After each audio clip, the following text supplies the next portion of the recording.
Good evening, everybody. This is Cherie, your motivator, your innovator, and your educator, coming to you from the Speak Life podcast. In today's world, we have to remember to encourage ourselves to do the things that God has called us to do, because no one else will encourage us. My special guest tonight is Charlotte Chaney.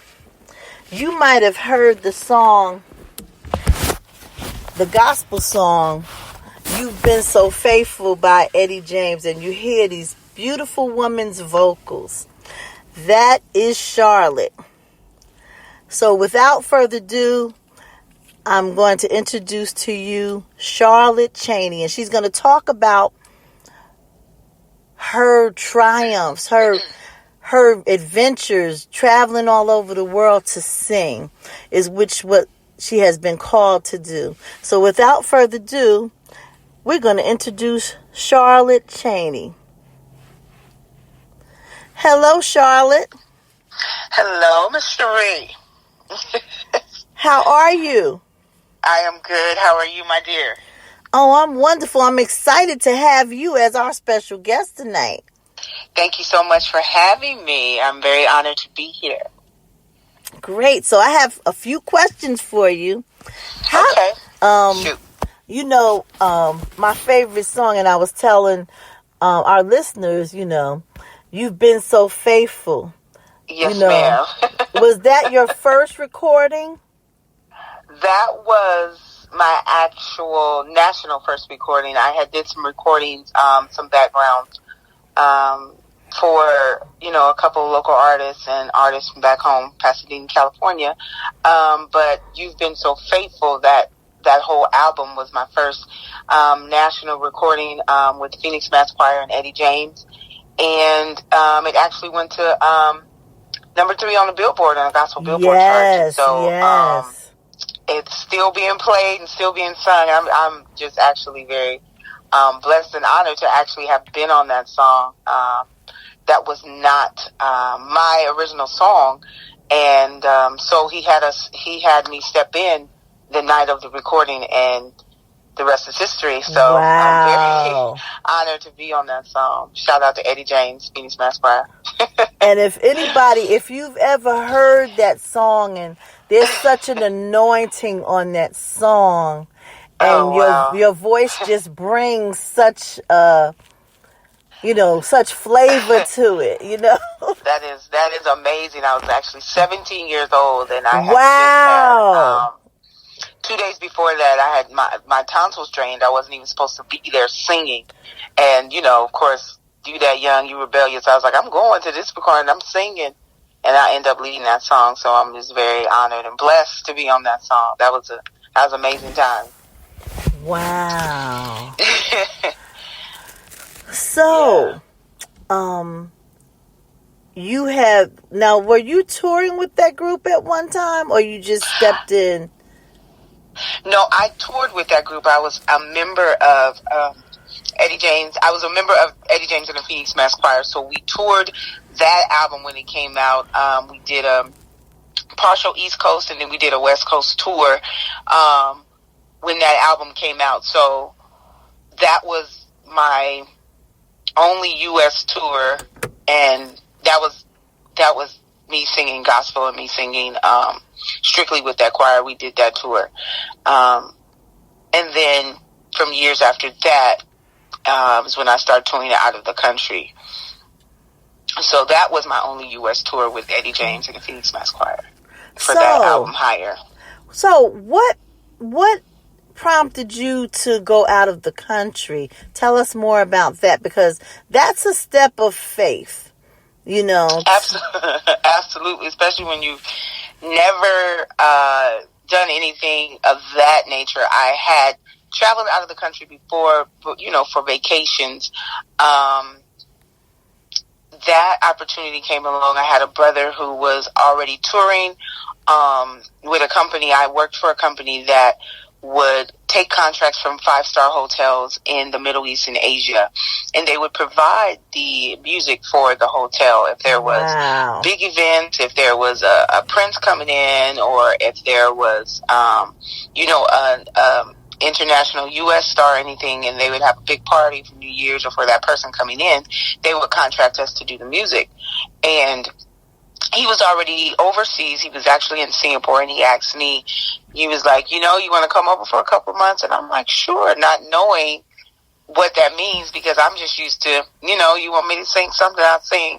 But it's a whole process. You have to, you do have to audition. You do have to send in music and sing certain things. But I did kind of bypass that. But, that's favor of the Lord. Yes. And then when you're there, you're actually living in the hotel. You have rehearsals, and you're there with a band, but you're there pretty much by yourself. You have to get to know how to get around the country. They do give you drivers and security and things of that nature. But as far as learning the language and learning where to go, where not to go, learning food. They give you tips, but these are the things you have to learn. And being in my 30s and alone, I had to stream church and and stream worship services to be calm, to be over there by myself. But it was at a point in my life where I was like, Lord, okay, there has to be something more to this. I've been a worship leader my whole life. I've sang in choirs my whole life. And at that point in my life, I was just like, Lord, I feel stagnant. There's something, I just want to do something with what you've given me. Right. So when that opportunity came, it was just something I thought, let me try it. But then when I got over and started singing, and people would come up to me from the hotel and say, I don't know why I'm crying, then I knew that it was a gift. It was the gift and the anointing on the gift. So it doesn't matter where I go, as long as I take Jesus with me, then the anointing is also going to follow. So I could be singing Happy Birthday or Whitney Houston, or I could be singing Eddie James. And if the anointing is flowing, then you'll get people saying, I don't know what that was. And then that's your opportunity to let them know, well, let me tell you something about what it is. There's Absolutely. This man named Jesus. Absolutely. Music, as long as music is not vulgar and, desecrated in any way. Yeah. Music was created. There's a message in a lot of music. And, I commend you. And, so tell us more about the culture shock. I mean, what was a typical day like for you?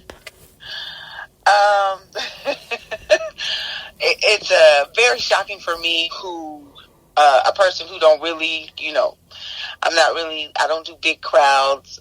I don't really like to be out or a center of attention. So if you're standing and you're the person singing the songs and everybody's looking at you, of course you're going to be center of attention. So, and out in Asia, a lot of times they don't run it into Black Americans.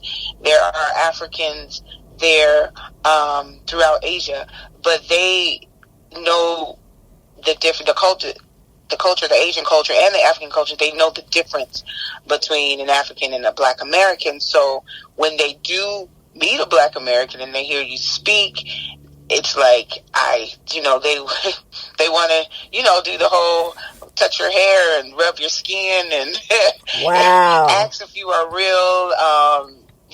They automatically think you're wealthy because you're from the U.S. It was very shocking to me because these are people that just saw me sing. So it's like when I sing, when I go sing somebody that I enjoy their singing, I want to take a picture or I want to shake their hand or, I just want to talk to them. It's the same, but it's difficult. It was difficult for me to understand because I'm like, I'm just Charlotte. So, hey, I don't know why you guys would come over here and take a picture, and then let alone, you have kids who want to, love you, or it's just because they're not used to it.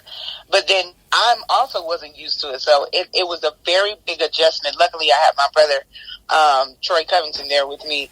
And he was kind of, weeding me through, okay, so this may happen today and this may, because I was like, I can't do this. It's people everywhere.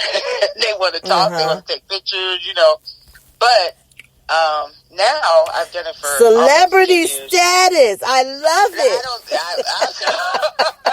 And if that's not your thing, like if you go for work, in your brain, you're like, okay, I'm going and I have this job. Right. You don't think that to them, they think it's, wow, this person is singing. They're up on a stage. They got this fancy dress on. I want to take a picture. I want them. I've signed so many things.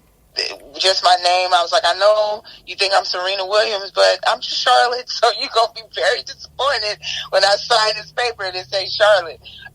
But you're just going over there thinking you're going to work, but in their brain, they're like, we just went to a show. It's like if we go to a Broadway show, right? And, we pay the money to see it, and we're like, oh my God, that was amazing.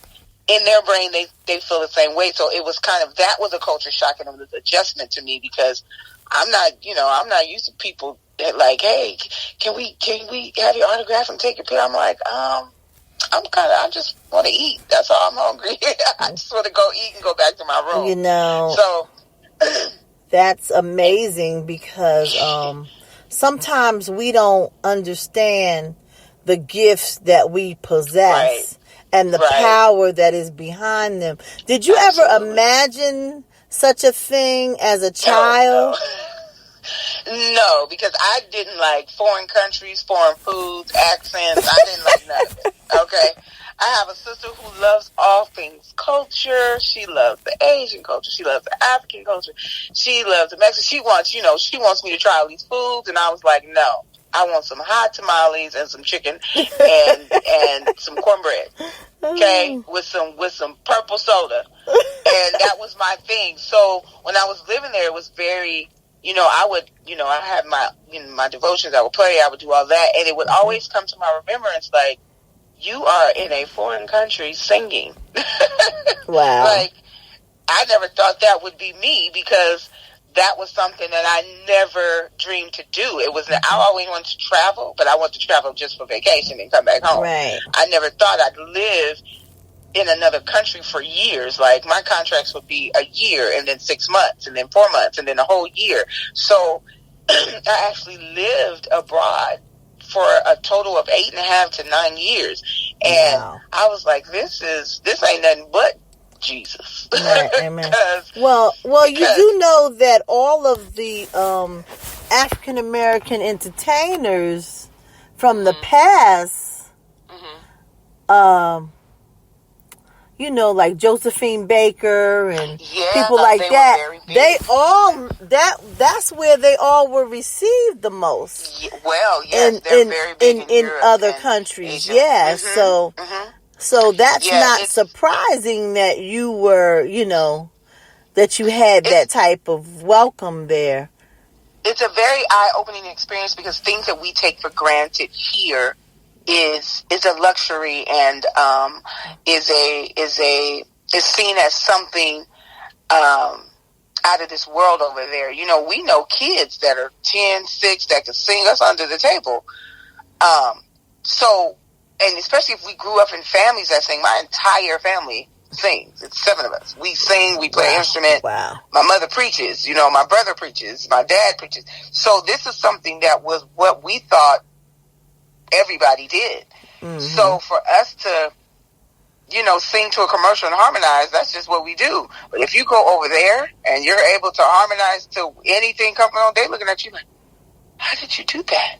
Like it's seen as a gift. Mm-hmm. So that's also a very eye-opening experience to make you not take for granted the things that you are blessed with, that you're gifted with, family, time and space. Mm-hmm. You learn to take those small things that you take for granted because you see it every day or you hear it. You learn to not take that for granted. You learn to appreciate those moments and those times of, around the Thanksgiving table and we just singing songs as a family, because we just reminiscing. Those things, you have a bigger appreciation for when you living across the country by yourself and it's Thanksgiving and you eating pho soup for Thanksgiving, you know? Right, So right. my suggestion would be for everybody, I don't care where you go in the country,